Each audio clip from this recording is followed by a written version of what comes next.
Hello दोस्तों, हिंदी कहानी संग्रह यूट्यूब चैनल पर आप सभी को दिल खोलकर स्वागत है। लाइक और शेयर करना न भूलें और कहानी को अंतिम तक जरूर देखें। अगर अच्छा लगे सब्सक्राइब करना न भूलें। चलिए बिना देरी किए आज का कहानी शुरू करते हैं। मुंशी प्रेमचंद की कहानी। अनुभव। मेरे स्वामी को 1 साल की सजा मिली है। उनका अपराध सिर्फ इतना था कि 3 रोज पहले जेठ की तेज गर्मी में उन्होंने कई राष्ट्र सेवकों की पानी व शरबत के साथ खातिरदारी की थी। मैं उस दौरान कोर्ट में खड़ी थी। ऐसा लग रहा था मानो कमरे से बाहर खड़े शहर की सभी राजनीतिक चेतना किसी बंदी पशु की तरह जोर जोर से चीख रही हो। मेरे स्वामी बेड़ियों से बंधे हुए लाए गए। इस दौरान हर तरफ सन्नाटा पसर गया, लेकिन मेरे मन में कोहराम मचा हुआ था। क्रोध का आवेश मन ही मन फूटकर बाहर आना चाह रहा था। मुझे इतना गुमान कभी नहीं महसूस हुआ था। सामने कुर्सी पर बैठा अंग्रेज जज व उसके बगल में खड़े लाल रंग की पगड़ी बांधे पुलिस अफसर सभी मुझे नीच दिख रहे थे। बस यही मन कर रहा था कि तुरंत दौड़कर अपने स्वामी के पैरों में गिर जाऊं और वहीं प्राण त्याग दूं। कभी शांत, कभी चंचल तो कभी आत्मसम्मान से भरी मूर्ति सी दिख रही थी मैं। मेरे मुख पर किसी तरह का अफसोस या ग्लानि नहीं झलक रही थी। किसी की सेवा को अपराध करार देना व उसके 1 साल की जेल की सजा सुनाना गजब की न्याय व्यवस्था है। ऐसे में तो मैं 100 बार ये गुनाह करने को तैयार हूँ। मेरे स्वामी जाने लगे और जाते वक्त मेरी ओर देखकर मुस्कुराए और फिर आगे बढ़ गए। कोर्ट से बाहर आकर मैंने 5 रुपए की मिठाई खरीदी और कुछ राष्ट्रीय सेवकों को आमंत्रित कर मिठाई खिलाया। उसी दिन शाम होते ही मैं पहली बार कांग्रेस के जलसे में शामिल होने से खुद को रोक न सकी। यही नहीं, मैंने मंच पर जाकर भाषण भी दिया। अंदर द्वेष इतना भरा था कि सत्याग्रह का प्रण भी ले लिया।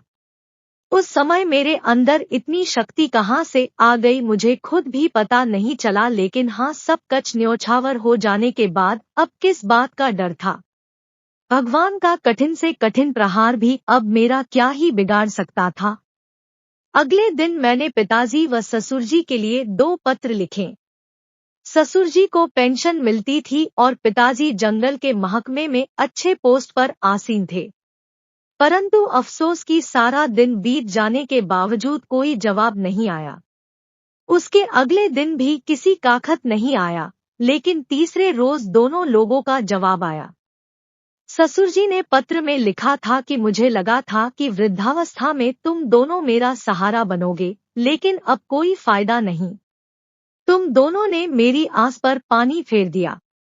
मुझे सरकार से पेंशन मिलती है, लेकिन तुम्हें अपने यहाँ रखकर मैं इस पेंशन को नहीं खोना चाहता। पिताजी के पत्र में भी कुछ ऐसा ही कठोर जवाब सुनने को मिला। पिताजी को इसी वर्ष ग्रेड मिलने वाला था, परंतु अगर वो मुझे अपने पास बुलाते तो उन्हें ग्रेड से हाथ धोना पड़ता। ऐसे में वो मेरी मौखिक रूप से मदद करने के लिए तैयार थे। मेरा मन दुखी हुआ और मैंने इन दोनों खत को जला दिया व उसके बाद उन्हें और कोई खत नहीं लिखा। इसे ही कहते हैं स्वार्थ, जिसका प्रभाव इतना प्रबल होता है कि वक्त पर अपनी संतान भी नहीं नजर आती। ससुर व पिता दोनों ने मुंह फेर लिया।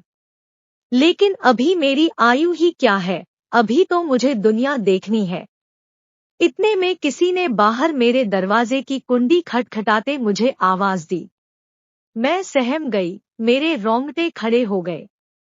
मैं दरवाजे पर कान लगाकर सुनने की कोशिश कर रही थी कि कहीं वो बदमाश तो नहीं।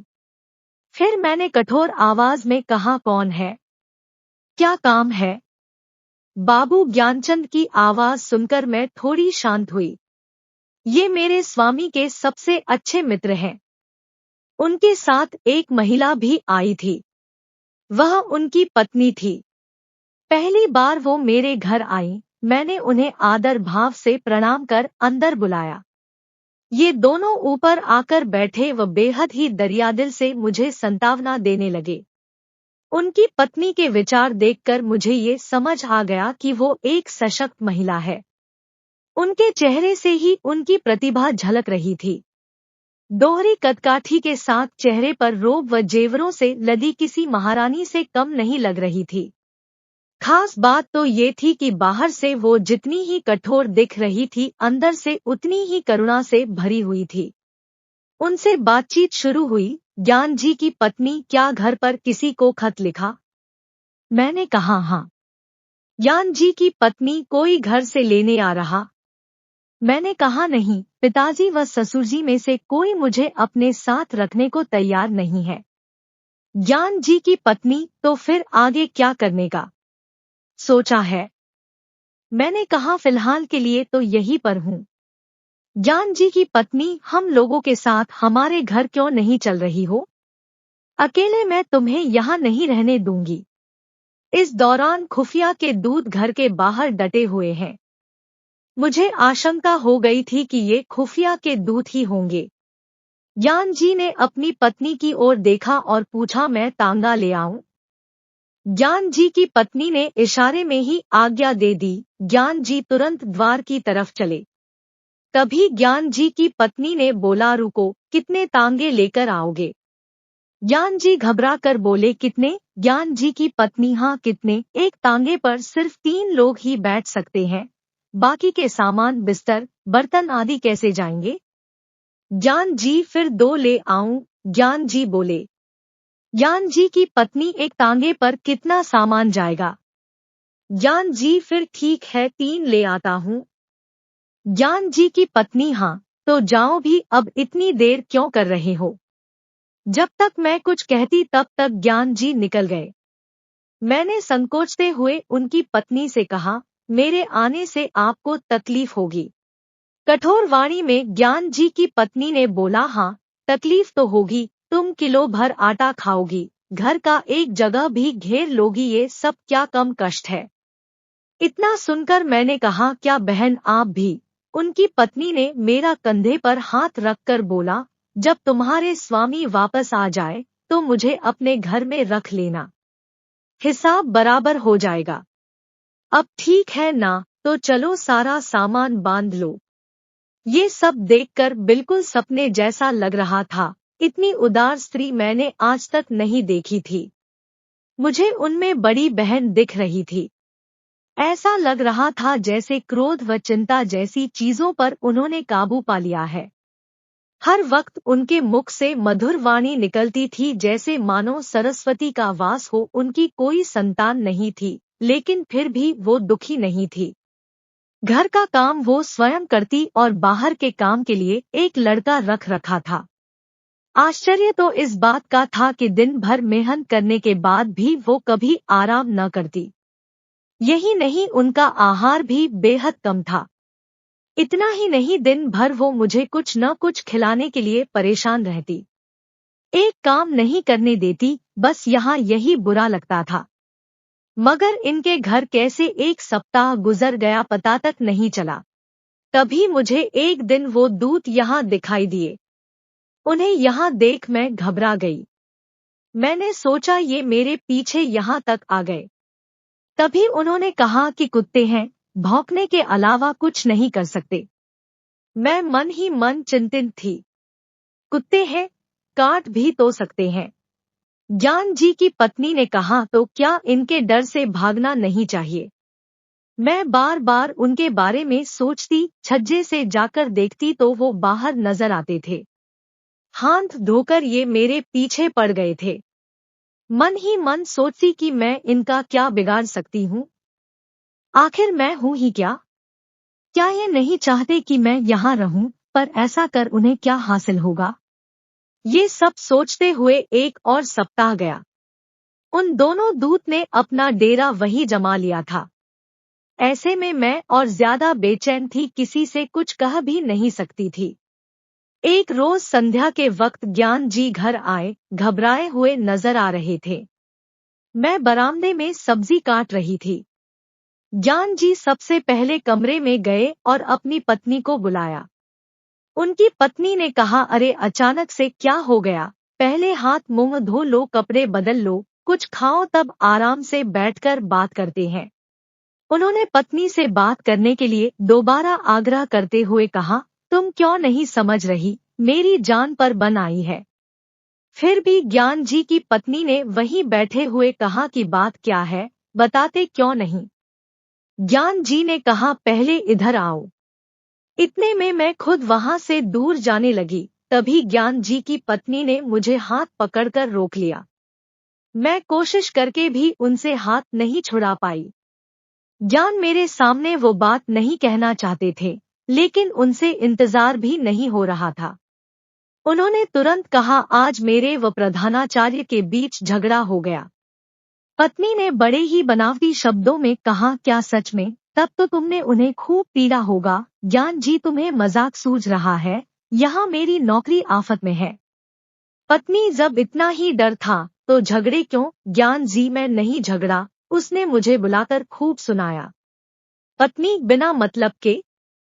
ज्ञान जी, अब क्या बताऊं? पत्नी, मैंने कई बार बोला है ये मेरी बहन है, तुम इसके सामने सब कुछ बोल सकते हो। ज्ञान जी, अच्छा, पर जब बात इनके बारे में हो तो? पत्नी ने कहा, मैं समझ गई, खुफियों से तुम्हारी अनबन हुई होगी और पुलिस ने तुम्हारे स्कूल में शिकायत कर दी होगी।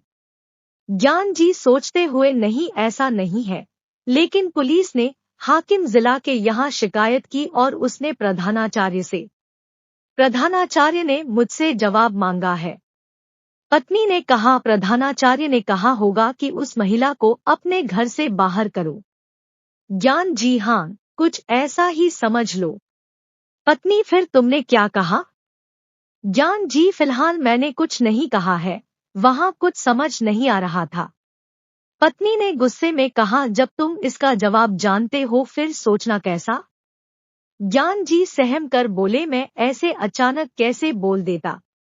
पत्नी गुस्से में बोली, जाओ अभी जाकर अपने प्रधानाचार्य से कहो कि मैं उसे नहीं निकाल सकता और अगर न माने तो नौकरी से इस्तीफा देकर घर आना।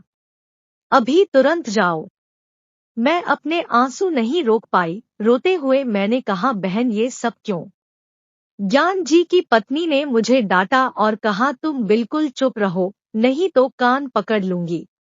तुम क्यों बीच में बोलती हो? हम जब भी रहेंगे तो एक साथ ही रहेंगे। अगर जिएंगे तो साथ, मरेंगे तो भी साथ। पति को सुनाते हुए कहा, इनकी आधी उम्र बीत गई, लेकिन इन्होंने कुछ नहीं सीखा। अब खड़े क्यों हो? तुम्हें बोलने में डर लग रहा तो मैं जाकर कह दूं। ज्ञान जी ने गुस्सा होकर बोला, कल जाकर बोल दूंगा, इस समय पता नहीं वो होगा भी या नहीं। इधर पूरी रात मैं नहीं सो पाई, पिता व ससुर जी जिसे दोनों ने ठुकरा दिया हो, उस दासी को इन्होंने इतनी इज्जत दी। ज्ञान जी की पत्नी सच में किसी देवी से कम नहीं है। अगले दिन ज्ञान जी निकल रहे तभी पत्नी ने कहा, जवाब देकर आना।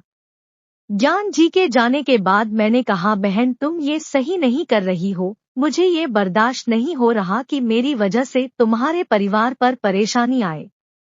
ज्ञान जी की पत्नी से हंसते हुए कहा, हो गया या और कुछ बोलना है? ज्ञान जी की पत्नी ने पूछा कि अच्छा ये बता कि तुम्हारे स्वामी आज जेल की सजा क्यों काट रहे? बस इसलिए क्योंकि वो राष्ट्रीय सेवकों की सेवा कर रहे थे। आखिर राष्ट्र की सेवा करने वाले वो लोग कौन हैं? ये हमारे लिए क्यों संघर्ष कर रहे हैं? इनका भी तो परिवार होगा, कारोबार होगा, पर ये सब त्याग कर वो हमारे लिए लड़ रहे हैं। ऐसे लोगों की सेवा कर जेल जाने वाले तुम्हारे पति भी किसी वीर से कम नहीं। ऐसे वीर की पत्नी के दर्शन मात्र से ही आत्मा तृप्त हो जाएगी। फिर मैं नहीं तो मुझ पर एहसान कर रही है। मैं चुपचाप उनकी बात सुनती रही और कुछ नहीं बोल पाई। संध्या हो गई। ज्ञान जी घर आए तो उनके चेहरे पर अलग सी चमक नजर आ रही थी। पत्नी ने पूछा, हार कर आए या जीत कर? ज्ञान जी ने स्वाभिमान के साथ कहा, जीत कर। जब मैंने नौकरी से इस्तीफा दिया तो उसका दिमाग चकरा गया। तभी उसने हाकिम जिला के पास जाकर बात की। वापस आकर उसने बोला, आप राजनीतिक जलसों में क्यों नहीं शरीक होते? मैं बोला, ना भाई, मैं कभी न जाऊं। उसने पूछा, क्या आप कांग्रेस के सदस्य हैं? मैं बोला, नहीं, और न ही किसी सदस्य से मेरा कोई संबंध है। उसने पूछा, क्या कांग्रेस के फंड में आप दान करते हैं? मैंने बोला, ना भाई, फूटी कौड़ी भी नहीं। उसने कहा, तो ठीक है, मैंने आपका इस्तीफा अस्वीकार कर दिया। पत्नी ने ये सुनते ही ज्ञान जी को गले से लगा लिया। कहानी से सीख, स्वाभिमान व त्याग की भावना से किया हर काम किसी के दिल में आपके लिए आत्मसम्मान को बढ़ा सकता है। साथ ही बुरा वक्त अपनों व परायों की सही पहचान भी करा देता है। ये कहानी कैसे लगी कमेंट करके जरूर बताना, और आगे ये से कहानी के लिए चैनल को सब्सक्राइब करके बेल आइकन पर क्लिक करके और नोटिफिकेशन ऑन कर लो। फिर मिलेंगे एक नई कहानी के साथ अगले वीडियो में। आज के लिए इतना ही। अनुरोध, एक बार डिस्क्रिप्शन जरूर चेक करें। अंत तक बने रहने के लिए धन्यवाद।